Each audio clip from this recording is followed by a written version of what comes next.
Hello, everyone. Hello, everybody who's joining in. Thank you for all of you guys who have joined in. Thank you to those of you who are going to be watching our replay.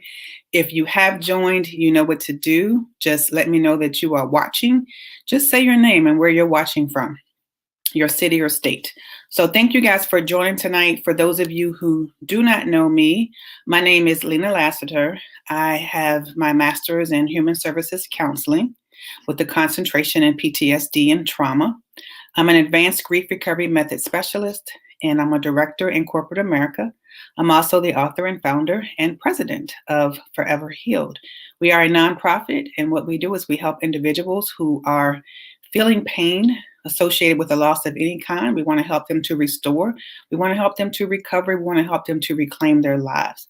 And we do that several different ways through one-to-one or group grief recovery classes.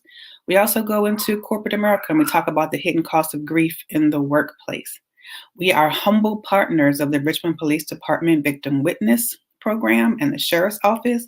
And we also train estate resolution teams at insurance companies. So nice to meet those of you who I don't know. And for those of you who join me faithfully, I want to thank you for joining in. I see some comments coming in. Hello, LinkedIn. Hi, Trina from Richmond. Thank you so much for joining and on LinkedIn. I really appreciate you joining tonight. So again, just let me know where you're watching. You know how we do. It's going to be interactive, so you guys can ask questions throughout the broadcast. But tonight we are going to be talking about grief and loss associated with caregiving. Why? Because we have received several requests to do so. And we are honored to address topics that are real to you, that you guys are going through. So please keep sending in your requests for topics. So again, this entire month, we're going to be talking about grief and loss associated with caregiving. Why? Because you have asked for it. So let's start with me reminding you of what grief is, what it's not, and then we're going to jump right into our topic tonight. Hi, Sis Pat, how are you? Good evening from RVA. Hi, Minister Ross. Thank you so much for your support and joining tonight. So again, if you just jumped on, we're going to be talking about grief and loss associated with caregiving. So we're going to jump in. Hi, Tanya. How are you? Thank you so much for joining me tonight. I really appreciate, again, just your faithfulness and your support, your ongoing support. It means so much to us.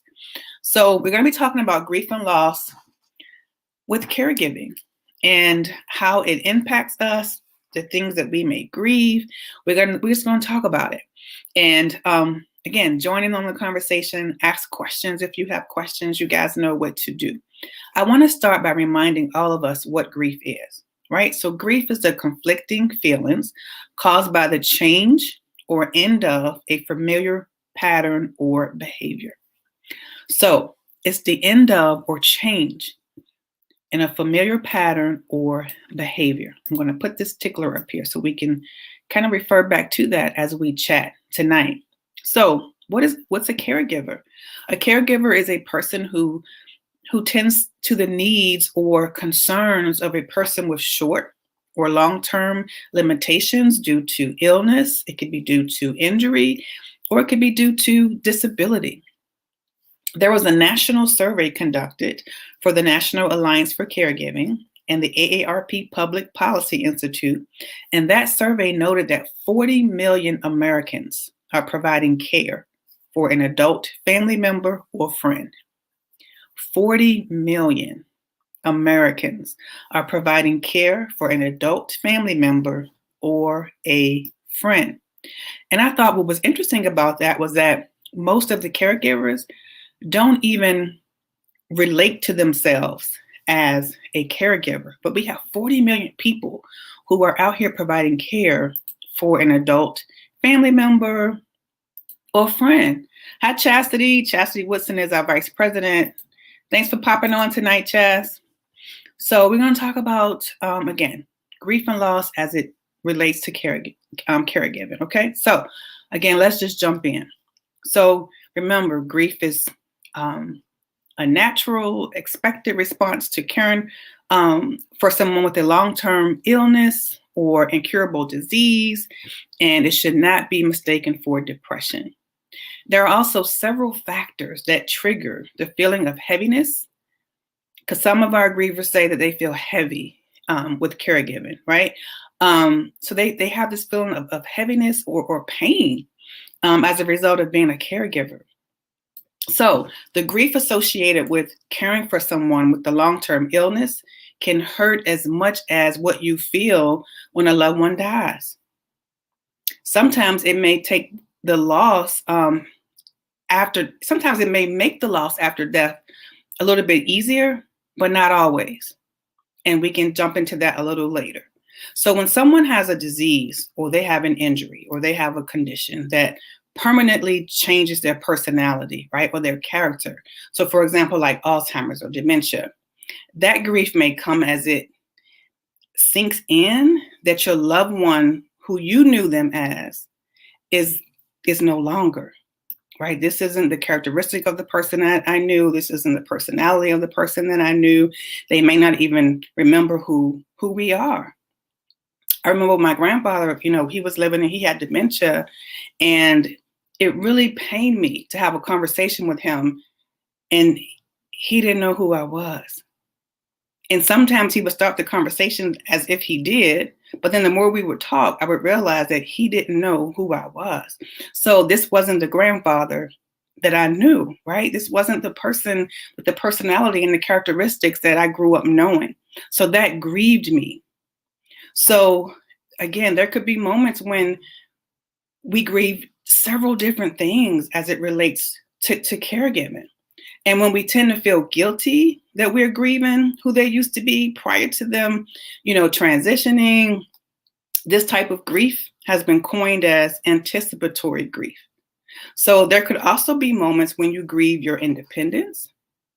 So remember, the change or end in a familiar pattern, your own life changes because much of your time and energy now is focused elsewhere. Right? So we kind of shift from our needs and what's happening with us and our familiar patterns or behavior to caring for someone else. And then sometimes we feel as though we are losing control because we may not be able to change the outcome of the situation in terms of the individual's health or their prognosis. So this lack of control can lead to anxiety, it can lead to fear, or sometimes even anger. And again, when we battle these feelings, we can begin to feel guilty. So if you are a caregiver and you're watching tonight and you can relate to some of that, right? Just kind of feeling guilty, losing sense of who you are, feeling guilty for even, grieving, feeling guilty for having a moment of feeling overwhelmed. And you just want to put a 1 in the comments if you can relate to that, and you want to share that. But again, sometimes we just feel like we're losing control because we don't have control over the person's prognosis. And again, this lack of control, we can tend to allow it to cause anxiety and to cause fear and to cause anger and just other emotion. I want to check the comments and see. Yeah. So there are some ones in the comments. So thank you so much, Chastity, for putting your 1 in there. And Darlette said that is the truth. Thank you for watching, joining us tonight, Darlette. Yes. And Sister Pat said 1. Yeah, she did. She felt that way. So thank you guys for just being honest, about that. So it lets you know, right? Even tonight, those of us who are watching this program, you're not alone. So sometimes others feel the same way that we do, but yet we feel guilty about how we feel, not knowing that, others may feel the same way, that we do. And that's why it takes a community. All right. So let's talk about what we grieve when we are caregivers. So we may also grieve the loss of our expectations of how we envision the future to be. Right. So we didn't envision ourselves to be caregivers for this family member or this friend, right, or this individual. So our expectations of what we thought the future would be may not be. And sometimes it's caring for a child or a spouse, right? Who was sick, and you didn't foresee that, right? That wasn't in the future plans for you. Your future plans may have been, we were going to travel the world, but now I'm this person's primary caregiver. So sometimes we grieve what we envision the future to be, if that makes sense. Our loss could also be a result of a financial hardship, right? So again, if it's a spousal situation and now it's one income, and I'm trying to take care of my spouse, I may be feeling the grief of that financial hardship. We also can be grieving sleep. So did you guys ever think about that? So when you are a caregiver, sometimes you're not sleeping as well, right? So then we grieve the fact that we're not sleeping. Yeah. So that's one that we might overlook. And that's why it's important that we educate ourselves and we understand what's going on when we are caregiving. We may also grieve ourselves, y'all, feeling as though we have lost our identity in caregiving, right? And then again, sometimes we see this with parents when their children leave home, because you have wrapped up so much of your time and your energy, like raising your kids and being there for them and going to their games and going to the school and doing homework and just, family activities and meals together. And then they go off to school, or they go off to the military, they go off and get married. And then you're kind of asking yourself, well, who am I? Right? What's my purpose? Why am I here? So the same thing happens when we are caregiving. So sometimes we focus so much on caregiving that we lose who we are in that. And how do we move beyond that place? So if you just joined us tonight, we're talking about grief and loss associated with caregiving. We talked about just the emotions of grief, the feeling of grief that we may feel as a result of caregiving. We talked about the loss of finances. If it was your spouse and they're not working, we talked about losing ourselves. We talked about the loss of sleep. We talked about the loss of our expectations, and of a future together with this individual, whatever that may be in that relationship. We talked about even losing ourselves, in that. So how do we cope? How do we cope, y'all? Oh, Sharon said, hope I'm saying your name right, Miss Walker, guilty, all caps. Yeah. And this is why it's important that we talk about these things, Miss Walker, so that you know that you're not alone. You're not alone. And it's okay to feel that way. So how do we begin to cope? Now, please note that this is not an exclusive list. Also, grief is an individual process. Our relationships are unique and individual. So guess what? Our grief is going to be unique and individual. So during our 30 minutes tonight here during this live session, we can only go but so deep. However, what I need to do is to try to share information as much as I can with you in this time that I think is going to be beneficial to you all. Those of you who are watching and those of you who are going to be watching the replay, okay? If you need to discuss your personal situation with one of our specialists, just reach out to us at foreverheal.com or contact us at foreverheal.com and we will get back to you. Or you can write your question in the comments. So one thing that we constantly advise our clients is to be honest. That's one thing we always say. Just be honest about what you share. I'm not asking you to share, Genesis to Revelation. I'm not. But what you share, I just ask that you be honest. So when we're talking about grief and loss associated with caregiving, we have to be honest, y'all. So that's the first step. We have to be open and we have to be honest. Hi, Sheena. She says she can definitely relate to this one for herself. Oh, well, I'm glad. Keep watching, Sheena. We have some nuggets. We're going to keep talking about it. So the first step is just to be open and honest about how you feel. If you feel guilty, if you feel angry, if you feel whatever it is, you feel overwhelmed, be open and be honest about it. And just make sure that you have a good support group. Maybe it's a counselor. Maybe it's a good friend. Maybe it's within the privacy of journaling. And I know you guys probably say, here she go talking about that journaling. But I'm telling you, you have to share what you're going through to help ease the moments of sadness, to help ease the moments of feeling powerless, to help ease the moments of being tired. And again, some people say, Lena, I don't even know how to journal. Just write down the word, write down what you're feeling. Are you happy? Are you excited? Is there joy in your heart? Are you sad? Are you fearful? Just write the word down and then write what's causing you to feel that way. I got a promotion, I got a new job, right? I was healed. Or I'm angry because I have to be the caregiver for you. You do the name. I'm exhausted. I'm not getting any sleep. And then you just write, what can you do to change that? What can you do to help change that? Okay. So if you want to learn how to start journaling, just follow those tips.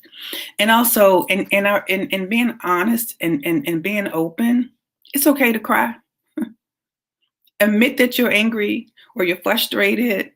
These are helpful ways not to suppress your emotions, because when suppression of emotions can cause anger, and guess what? It can cause hostility towards those that you were caring for. Now you're feeling a little hostile against them because you're suppressing your emotions. It happens. It happens. I did a paper on elder abuse. People, listen, family members who love and I'm not condoning elder abuse, so please, never is it okay. But what I'm saying is that family members don't typically seek out to do that. But it happens because of fatigue and frustration and anger and suppression. And then they're taking all of that out, right? Because hurt people will hurt people on the individuals that they're taking care of, right? Or it can be taken out on others. And it can impede your healing process. And it can also cause physical symptoms in our bodies. So we have to be open and we have to be honest.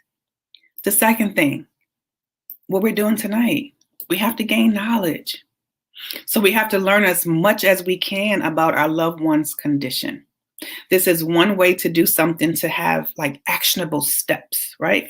This allows more time for opportunities of being proactive versus being reactive. So we have to educate ourselves, understand fully what our loved ones, those that who we are providing care for, their conditions, how we can best help them, just to make sure that we understand how to best care for them and how to best care for them, but also how to best care for ourselves in the process of caring for them. So let's see. I did feel guilty until I wrote about it. Yep. And talked about it. So you're welcome. You're welcome so much, Sister Pat. Thank you for being honest. Sheena said, I can most definitely say I am overwhelmed, bitter most of the time, lose myself from time to time from doing this alone for so many years. Yeah. And sometimes, Sheena, you may, even start to be angry with others because you're so tired, right? So let's gain knowledge and let's understand how we can best help the individuals that we are caring for, but more importantly, how can we best care for ourselves? So be intentional about your normalcy. So number 3, be intentional about your normalcy. What do I mean by that? So we tend to say it takes a village. I hear that all the time, and I think that that is true. However, if you don't have a village, you know what? Use a cul-de-sac. Use a cul-de-sac. Use your neighbor. Use your community resources. Reach out to friends and family members and ask for their help. So whether it's picking up groceries, calling the doctor's office to schedule an appointment, transportation, or to just come and sit with you. So I just need you to just come and sit with me. Reach out. It's okay to ask for help. You don't have to be strong. You don't have to do it alone. You don't have to say, well, it's my husband, it's my mom, it's my father, it's my sister, it's whoever it is. So I need to do this. No, you don't have to do it alone. And I want you to be intentional about keeping your lunch dates with your friends or your family. Run errands as you can. Take that class, whatever that class is, that knitting class, that cooking class, that whatever that class is. Take it. That exercise, that dance class, whatever you enjoy doing, be intentional about carving out time to do that. Go to the gym.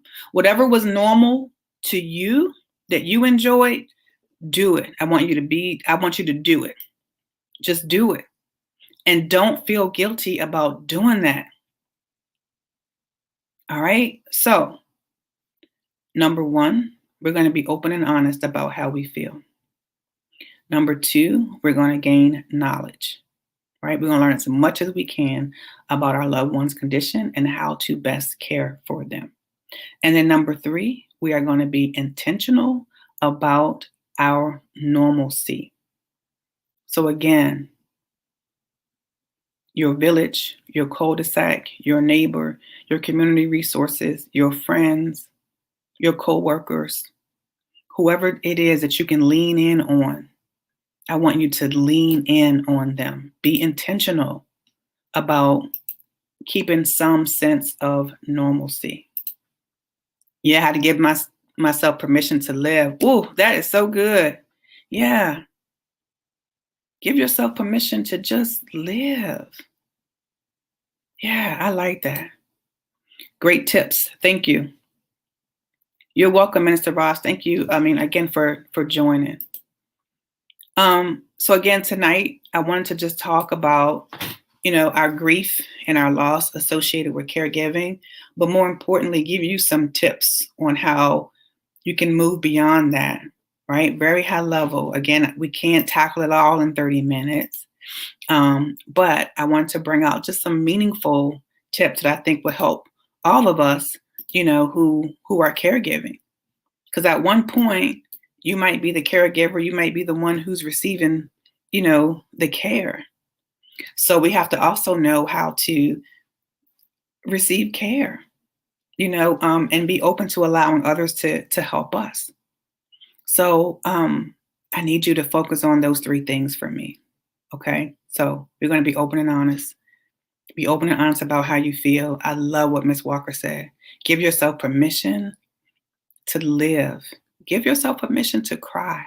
I always say that that it's healing in our tears. Gain knowledge. Gain as much knowledge as you can and wisdom regarding your loved one's condition and how we can best help them. And then I want you to be intentional about your normalcy, because remember, grief is the conflicting feelings caused by the end of or change in a familiar behavioral pattern. So in 2 weeks, we are going to continue this discussion, and we're going to go a little bit deeper, because I'm going to have 3 professionals out here with me. I'm going to have a licensed medical social worker. I'm going to have an occupational therapist who is well-versed in memory care, and a care manager. So I want you guys to join us in 2 weeks, because they're going to be sharing knowledge and resources to help those who are caregiving. So please share your questions and tune in on the 27th at 7 p.m. And we're going to come back with some professionals to give you some real-time resources and to have a Q&A with all of you who are caregiving and to provide resources to you. So you have 2 weeks to think about your questions, and you can send them in. You can reach out to me. And we're going to have them on the panel as well to provide you some tips. However, if you have any questions tonight about your grief and how you're feeling, let's talk about it. So just shoot me your questions. Let's see. I see some comments coming in. I agree. I definitely love being a caregiver, but you also have to give yourself that same love, yes, as well, in order to be good for them. Sheena, you have to. You have to, because if you think about it, if you're getting frustrated and you're angry and you're feeling overwhelmed and you're not healing, then they don't get the best version of you. So you may be short, You may be tired. Because again, sometimes we grieve, right? Not getting enough sleep because we're trying to do it on our own, and not ask for help. But just like you love them, yeah, you have to love yourself equally or more. Because how are you pouring out if you're not being refreshed, if you're not being restored? So you have to take that time and look at it that way. Because I know that none of us on this call tonight want to intentionally hurt, anybody that we love. So we have to allow ourselves to heal, to mend, to rest, so that holistically we can be our best version to take care of our loved ones. So thank you for being so honest tonight and sharing. Tanya said it's something I have to learn, to let others help. Yeah, to help when I need it. I think we've been so conditioned to be strong. Keep your head up, girl. You got this. But being strong is actually knowing when to reach out to others. Being wise, I would say, right? Being wise is just saying, you know what? I need help. I cannot do this on my own. And just being open and honest about what you're going through and how you feel. I was talking to one of my friends yesterday, a really good friend, and we both were going through something at the same time. And we both, tend to say, well, I don't want to reach out to her right now because she's going through this. Well, it was the perfect time to reach out to her because we needed each other during that time. So you have to, again, just have a trusted advisor that you can lean in on and just be open and honest about how you feel so that you can heal and that you can have somebody else, to pour into you. So thank you for your comments tonight. And thank you, all of you guys, for being so open and so honest about how you feel.